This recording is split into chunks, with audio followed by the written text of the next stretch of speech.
का और की। किसने कहा कि घर का काम सिर्फ लड़की पर ही अच्छा लगता है? क्या है रोहन, फिर बर्तन धोने लग गया? अरे आ जाएगी ना काम वाली। माँ कितनी बार कहा है उसे हटा दो, कितना गंदा बर्तन साफ करती है। मैं हूं ना, वैसे अब झाड़ू कहाँ है? कितने सारे जाले लगे हुए हैं। अरे रहने देना बेटा, तुझे कितनी बार बोला है बाहर जा नौकरी के लिए, कब तक घर पर झाड़ू पोछा करता रहेगा तू? तो ये है हमारी कहानी की हीरोइन रोहन। ओह, हीरोइन क्यों? क्योंकि भाई ये तो वो काम करता है जो कि घर की औरतें यानी कि बहुएं करती है। और अब मिलाते हैं कहानी के हीरो से। संध्या, फिर तेरी कार का चलान आ गया है। क्यों इतनी तेज कार चलाती है? डर नहीं लगता तुझे? क्या पापा, डर क्या होता है पहले तो यही नहीं सिखाया आपने, फिर कह रहे हैं कि डर नहीं लगता। कंट्रोल पापा, कंट्रोल। मेरा मेरी लाइफ पर पूरा कंट्रोल है। वैसे माँ, मेरा बैग पैक कर देना, सुबह फ्लाइट है मेरी, काम के सिलसिले में जयपुर जाना है। कहाँ जा रही है? किसके साथ जा रही है? बोल रही है ना काम के सिलसिले में जा रही है। पहले भी तो जाती रही है, अब क्या हो गया? होना क्या है? अरे शादी की उम्र है, लड़के वाले देखने आना चाहते हैं, लेकिन हर बार बोलना पड़ता है कि संध्या बिजी है। अरे कौन करेगा इतनी बिजी लड़की से शादी? वही करेगा माँ जो मुझे समझेगा, जो समझेगा कि लड़कियों का काम करना भी जरूरी है, क्योंकि उनके माता पिता ने उन्हें कुछ बनने के लिए पढ़ाया लिखाया है, ना कि किसी के घर में रोटी बनाने के लिए। अरे क्या क्या बोली जा रही है तू? रोटी नहीं बनाएगी तो क्या सिर्फ नौकरी करेगी? मैंने कब कहा नहीं बनाऊंगी? मैं तो बस ये कह रही हूँ कि जब खाते सब हैं तो बनाना भी सबको आना चाहिए ना। अरे नहीं बना सकते तो खाओ भी मत। दोनों की बात चल रही थी कि घर में रोहन और उसकी माँ आते हैं। वाह, क्या विचार है इस लड़की के। मैं तो पूरी तरह सहमत हूँ। बड़ी अच्छी बात है, लेकिन आप लोग कौन है? परिचय तो दीजिए कि बस सहमत होने के लिए आ गए। हाँ? चुप कर, तू तो पकड़ में आती नहीं, इसलिए मैंने इन लोगों को सुबह ही बुला लिया है। ये रोहन है और ये उनकी माँ तेरे लिए रिश्ता लेकर आए हैं। अरे आइए आइए, बैठिए बैठिए। संध्या रोहन को देखती है और देखती ही रह जाती है। उसे रोहन बहुत हैंडसम लगता है।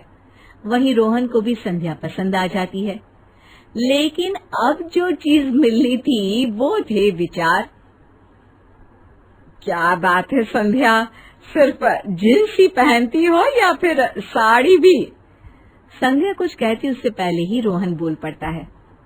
क्यों पहनेगी साड़ी माँ?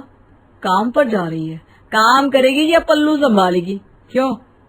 यस राइट, वैसे आपकी सोच अच्छी है। मैं तो कहता हूँ कि हर लड़की को अपने पैर पर खड़ा होना चाहिए। ये क्या बात हुई कि खाए पूरा घर और पकाए सिर्फ एक लड़की? ले आ गया तेरी सोच वाला लड़का, तो हाँ कर दूं? अरे कर दीजिए, बिना झिझक कर दीजिए। संध्या भी शर्मा जाती है। अब लड़की शर्माई तो मतलब रिश्ता पक्का। तो लो जी, हो गई शादी भी, और शादी के बाद क्या है संध्या, मैं कब से कह रहा हूँ कहीं हनीमून को चलते हैं ना। पागल हो? मंथ एंड की मीटिंग है और ग्रोथ रिपोर्ट भी तैयार नहीं है। वक्त बिल्कुल नहीं है, मैं तैयार होने जा रही हूँ। तुम एक काम करो। तुम तैयार हो रही हो लेकिन अभी तो वक्त है ना। अरे यार, यतीन सर है ना मैनेजर, वो पिक कर रहे हैं, तो अच्छा नहीं लगता कि वो वेट करे, इसलिए। अच्छा वो क्यों? अब खैर कोई बात नहीं, मैं तुम्हारा लंच पैक कर देता हूँ। संध्या नहाने चली जाती है और रोहन किचन में। माँ सब देख रही होती है, लेकिन क्या कहती? बेटे ने तो ये जिंदगी खुद ही चुनी थी। कुछ देर बाद देखूं कौन है ये यतीन। रोहन बाहर झांकता है और देखता है कि एक लंबी सी कार में संध्या बैठ जाती है और चली जाती है। रोहन उसे बाय करके जैसे ही अंदर आता है, अपने सामने ही बीवी को किसी और के साथ जाते देख तुझे कुछ होता नहीं? अरे कैसी बात कर रही हो माँ? बाहर जाती है, काम करती है, 4 लोगों से मिलती है, ये तो पता था ना मुझे शादी के पहले से ही, इसमें क्या बुरा लगना। रोहन ये बोलकर अंदर चला जाता है। वो बैठा हुआ कुछ सोच रहा था। लग रहा है कि इसे समझ में आ रहा है कि बीवी घर के अंदर ही ठीक लगती है। यूं छूट देकर ये सही नहीं कर रहा। देखो जरा बात करके।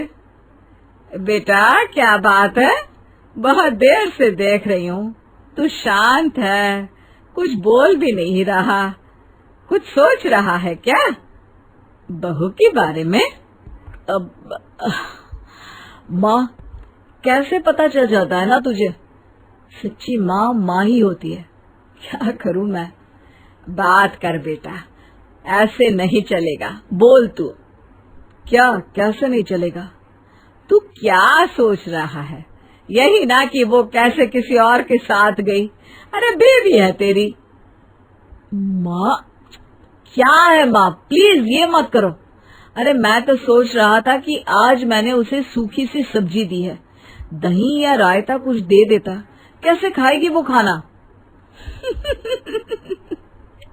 बेटी की बात सुनकर माँ सर पर हाथ रख लेती है। कुछ दिन बीतते हैं और फिर यार सर दर्द से फटा जा रहा है, क्या करूं? संध्या बाम लगा दो ना प्लीज। अरे कैसी बात कर रहे हो? देख नहीं रहे मैं बिजी हूँ। अच्छा रुको, एक हाथ से लगा देती हूँ। संध्या एक हाथ से रोहन के सर पर बाम लगा रही थी, लेकिन उसका सर दर्द कम ही नहीं हो रहा था। क्या है संध्या, 2 मिनट छोड़ दो ना काम। छोड़ दो? कैसे छोड़ दो? पता भी है क्या बना रही हूँ। आलू बैंगन की सब्जी नहीं है जो तड़का लगाकर छोड़ दूं। वैसे भी ना छोड़ो, तुम कहाँ समझोगे। तुम बस ना नमक हल्दी का हिसाब रखा करो। पहली बार संध्या की बात रोहन को चुभ जाती है। वो कुछ नहीं कहता और सो जाता है। शाम को जब संध्या वापस वक्त पर नहीं आती तो अरे देख तो जरा, तेरी बीवी क्यों नहीं आई? बात कर, कहाँ रह गई? रोहन फोन करता है तो पीछे से गाने बजाने की आवाज आ रही होती है। कहाँ हो तुम? घर क्यों नहीं आई अभी तक? पर कैसे आ रही हो? रात हो रही है। बिजनेस मीट के लिए क्लब आई हूँ, सर है ना वो छोड़ देंगे। कौन, वो यासीन सर या फिर कोई और? और हाँ, मैं आ जाऊंगा, तुम लोकेशन शेयर कर दो। क्या हो गया है तुम्हें? अचानक से ऐसी बात क्यों कर रहे हो? देखो ये सब ठीक नहीं लगता मुझे, तुम घर आओ अभी। संध्या घर आ जाती है। वो सोचती है कि शायद रोहन के सर में दर्द था, इसलिए वो चिड़चिड़ कर रहा है। लेकिन फिर अगली सुबह, रोहन चाय नहीं बनाई अभी तक? पता है ना मुझे बेड टी चाहिए होती है। लेकिन अब मैं नहीं बना सकता। वो क्या है कि मैं घर का बेटा हूँ, नौकर नहीं, और तुम बहू, बॉस नहीं। ना ही ये तुम्हारा ऑफिस है जो प्यून लगा रहेगा मैडम की सेवा के लिए। उफ, ये शापा। संध्या को समझ में नहीं आ रहा था कि ये क्या हो रहा है। सब तो ठीक था, पति को जॉब से दिक्कत नहीं थी, घर संभाल रहा था। अरे वो तो बेबी भी प्लान करती, लेकिन हाँ, वो भी मैं ही पैदा करता ना। तुम्हारा बस चले तो बच्चा भी मुझसे पैदा करवा लो। वो तो भला हो भगवान का कि आदमी पैदा नहीं कर सकते बच्चे।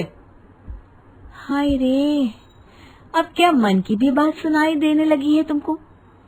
अरे रोहन क्या हो गया है तुम्हें? सब तो ठीक था, अब प्रमोशन का टाइम आया तो तुम्हारे अंदर का पुरुष प्रधान समाज जाग गया। अरे बस करो यार, कौन सिखा रहा है तुम्हें ये सब? ये डायलॉग यहाँ खत्म हुआ नहीं कि सामने आ जाती है माँ। क्या कहना चाह रही है बहू? मैं सिखा रही हूँ रोहन को ये सब? अरे मर्द है वो घर का, तो ऐसे ही बात करेगा ना। संध्या को समझ आ जाता है कि दाल कहाँ से काली हो रही है। वो भी ठान लेती है कि पति को पहले जैसा बनाकर रहेगी, लेकिन कैसे? अगले रोज, अरे क्या बात है बहू, दफ्तर नहीं जाना? कैसे जाऊं माँ जी, घर का सारा काम जो करना है, और वैसे भी ये सो रहे हैं तो घर की सफाई भी करनी होगी। थक जाऊंगी ना मैं। अरे लेकिन घर कैसे चलेगा? रोहन ने तो घर के काम के सिवा कोई दूसरा काम कभी नहीं किया। तो देख लो माँ जी, घर में बहू चाहिए या बॉस या नौकरानी? जब सोच लेना तो बता देना। फिलहाल मैं चली सोने, शाम को रिजाइन की ईमेल डाल दूंगी मैं। सास ये सुनकर परेशान हो जाती है। हाय रे, ये मैंने क्या कर दिया। घरेलू बेटे को कामकाजी लड़की मिली थी, मैंने तो अपने ही पैर पे कुल्हाड़ी मार दी। सास पति से यानी कि अपने बेटे से बात करती है। बेटा, बहू को तो खाना बनाना नहीं आता, मेरे हाथ पैर काम नहीं करते। ऐसे में मैं क्या कहती हूँ, जैसा चल रहा था चलने देना बेटा। ये क्या बोल रही हो माँ? देख नहीं रही हो वो कैसे काम करती है? तभी किचन से जोर से संध्या के चिल्लाने की आवाज आती है। पति और सास भागकर जाते हैं जहाँ संध्या के ऊपर पानी गिरा होता है। वो मुझे आदत नहीं है ना, तो पता ही नहीं चला। पति संध्या को जमीन पर गीला पड़ा देखकर परेशान हो जाता है। नहीं नहीं, वो तो शुक्र है कि पानी गर्म नहीं था, वरना मेरी संध्या जल जाती। संध्या मुझे माफ कर दो, मैं खाना बनाऊंगा, तुम नौकरी करो। I love you. तो पानी गर्म क्यों नहीं था, ये तो आपको पता चल ही गया होगा। फिलहाल हमारी कहानी का हीरो संध्या और हीरोइन रोहन आगे की जिंदगी मजे से जीते हैं। माँ, मैं आपके लिए चाय लेकर आई हूँ, अब आप उठ जाइए। बेटे के इतना बोलते ही यशोदा झट से उठ जाती है। अरे बेटा, मुझे क्यों बिगाड़ रही है? कल तेरी शादी हो जाएगी तो मैं कैसे रहूंगी तेरे बिना? माँ, मुझे कहीं नहीं जाना, मैं यहीं रहूंगी हमेशा आपके साथ। बेटा, एक ना एक दिन तो हर लड़की को जाना पड़ता है अपने ससुराल। ओफो माँ, आप बिना सुबह सुबह कौन सी बातें लेकर बैठ गई। ये चाय लीजिए और फ्रेश होकर बाहर आ जाइए, नाश्ता तैयार है। इतना बोलकर कंचन माँ से चली जाती है। कंचन की बढ़ती उम्र देख यशोदा को उसकी शादी के ख्याल आने लगते हैं, जिसके बाद वो कंचन के लिए लड़का ढूंढना शुरू करती है। कुछ दिन बाद, कंचन कहाँ है तू? देख, मैं तेरे लिए चॉकलेट लाया हूँ। चॉकलेट देखकर कंचन खिलखिलाकर हंसने लगती है। इस पर कंचन के पिता उससे कहते हैं, कंचन बेटा, अब तेरी शादी होने वाली है, ये सब चॉकलेट खाने के शौक छोड़ दे बेटा। कंचन कुछ कहती उसके पहले उसका भाई राहुल बोल पड़ता है। पापा, इतनी भी क्या जल्दी है, अभी तो कंचन छोटी है। अरे इतनी भी छोटी नहीं है तेरी बहन। कंचन मुंह बनाते हुए वहां से चली जाती है और अपने रोजमर्रा के कामों में जुट जाती है। अगले दिन, कंचन बेटा, आज तो घर का कोई काम नहीं करेगी, जाकर तैयार हो जा, थोड़ी ही देर में तुझे लड़के वाले देखने आ रहे हैं। माँ प्लीज, मुझे कहीं नहीं जाना आप लोगों को छोड़कर। जाना तो पड़ेगा ना बेटा, दुनिया की यही रीत है, हर लड़की को एक ना एक दिन पराए घर जाना ही पड़ता है। चल अब जा, तैयार हो जा जल्दी से। माँ की बात मानकर कंचन तैयार होने चली जाती है, जिसके कुछ घंटे बाद लड़के वाले भी कंचन को देखने उसके घर पहुंच जाते हैं।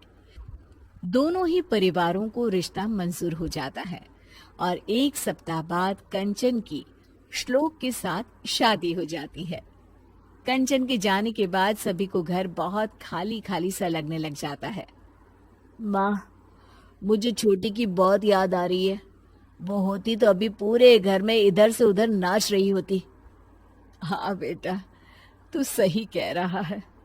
उसके बिना ये घर खाने को दौड़ रहा है, लेकिन हम कर भी क्या सकते हैं।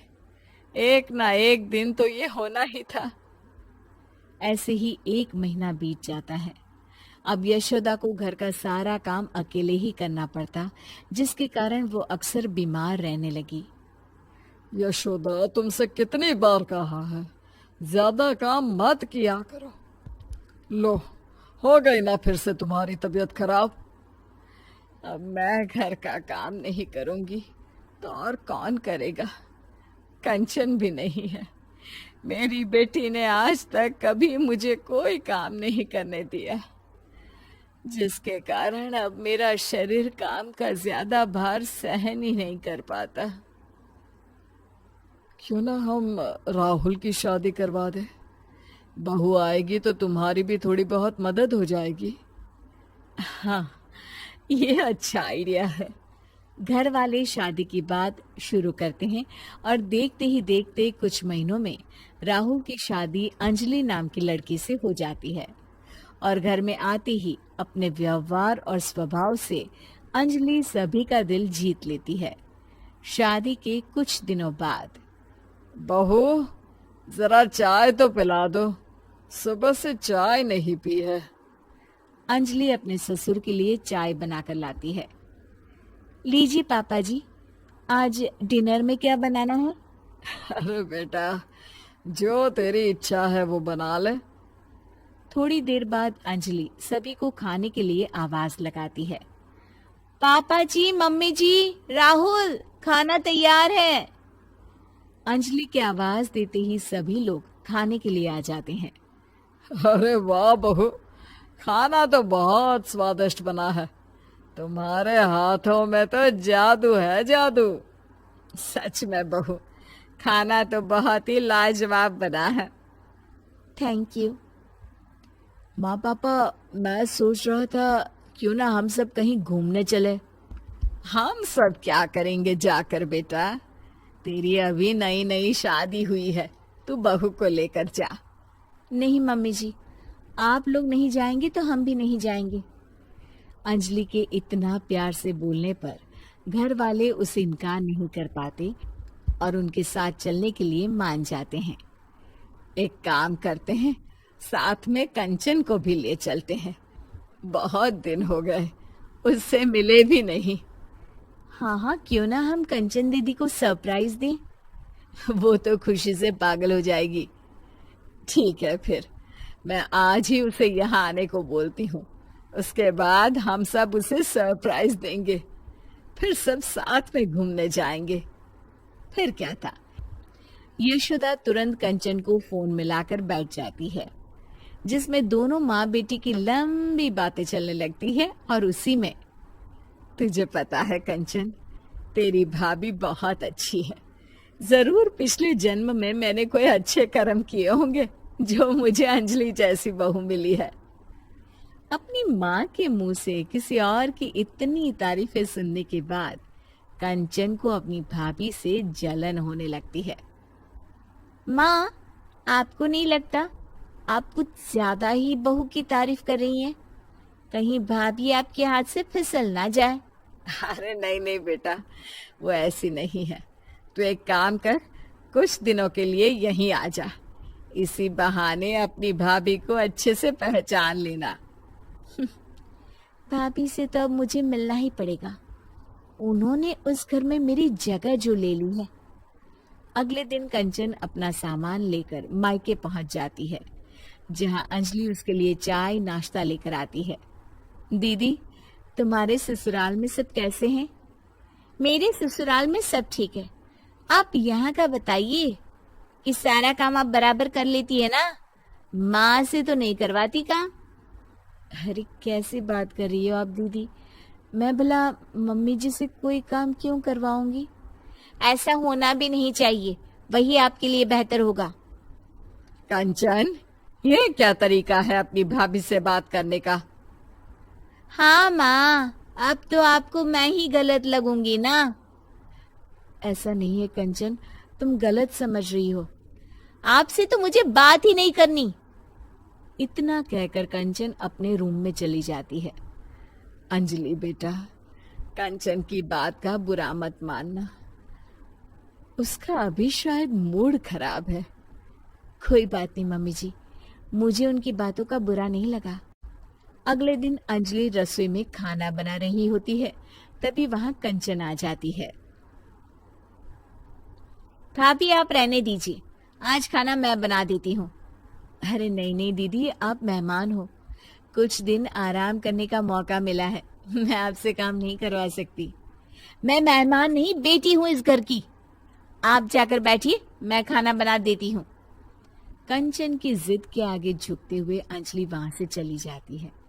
थोड़ी देर में कंचन का खाना बनकर तैयार भी हो जाता है। आ जाइए सभी, मैंने खाना बना दिया है। कंचन की आवाज सुनकर सभी लोग आ जाते हैं और खाना शुरू करते हैं। आज बड़े दिनों बाद तुम्हारे हाथ का खाना खाकर मजा आ गया बेटा। मैं तेरे खाने को बहुत मिस करता था। सच में आज तो मजा ही आ गया। कंचन, तेरे हाथों में तो जादू है बेटा, मैं तेरे हाथ का बना ये खाना हर रोज मिस करती थी। सभी के मुंह से अपने लिए तारीफ सुनकर कंचन की आंखों से आंसू बहने लगते हैं। वो अपने आंसू पोंछते हुए कहती है, क्या सच में आप लोगों ने मेरे हाथ के खाने को मिस किया? मुझे तो लगा था आप लोग मुझे भूल ही गए हैं। अरे ऐसे कैसे भूल सकते हैं हम तुझे, तू बेटी है इस घर की, कोई खिलौना थोड़ी ना है जो भूल जाए। और तुझे यहाँ बुलाने का आइडिया तेरी भाभी का था। हम लोग कहीं घूमने का प्लान कर रहे थे, तो सोचा तुझे भी साथ ले जाए। मुझे माफ कर दीजिए भाभी, मैंने आपके बारे में कितना गलत सोचा। मुझे लगा आपके कारण अब कोई मुझसे प्यार नहीं करता। अपनी जलन के कारण मैंने आपके साथ कितना गलत व्यवहार किया। हो सके तो मुझे माफ कर देना भाभी। अरे नहीं नहीं दीदी, आपको माफी मांगने की कोई जरूरत नहीं है, आप तो बिल्कुल मेरी छोटी बहन जैसी हो। आप इस तरह माफी मांगोगी तो मुझे बिल्कुल अच्छा नहीं लगेगा। अंजलि के इतना कहते ही कंचन उसे गले लगा लेती है। अब उसे एहसास हो चुका होता है कि सभी रिश्ते अपनी जगह खास होते हैं। कुछ नए रिश्तों के जुड़ जाने से पुराने रिश्तों का प्यार कभी खत्म नहीं होता, ना ही जीवन में कभी कोई किसी की जगह ले सकता है।